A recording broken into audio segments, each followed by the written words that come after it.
ஸ்ரீ ஆண்டாள் திருவடிகளே சரணம். திருப்பாவை பாசுரம் 6. பொருள். அன்பு தோழியே, நீ உடனே எழுந்திரு. பறவைகள் அதிகாலையில் எழுந்து கீச்சிடும் இனிய ஒலி இன்னும் கேட்கவில்லையா? கருடனை வாகனமாக கொண்ட எம்பிரானின் கோயிலில் வெள்ளை நிற சங்குகள் எழுப்பும் முழக்கம் காதில் விழவில்லையா? பேய் வடிவம் எடுத்து தன்னை கொல்ல வந்த பூதகி என்ற அரக்கியிடம் பால் குடிப்பது போல் நடித்து அவளது உயிரை பறித்தவனும், சக்கர வடிவில் வந்த சகடன் என்ற அரக்கனின் உயிரை குடித்தோனுமான கண்ணபிரானை யோகிகளும் முனிவர்களும் ஹரி ஹரி என்று அழைக்கும் குரலுமா உன்னை எட்டவில்லை? உடனே எழுந்து இவற்றையெல்லாம் கேட்டு உள்ளம் குளிர்வாயாக. விளக்கம். பூதகி என்ற அரக்கியை கம்சன் அனுப்பி வைத்தான்.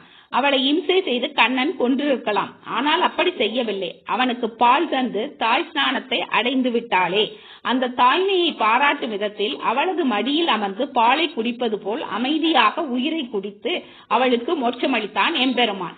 கேரளாவில் அம்பலப்புழையில் இருந்து 25 கிலோமீட்டர் தூரத்தில் உள்ள திருவமுண்டூர் என்ற தலம் குறித்து இந்த பாடலை ஆண்டாள் பாடியதாக சொல்வர். ஸ்ரீ ஆண்டாள் திருவடிகளே சரணம்.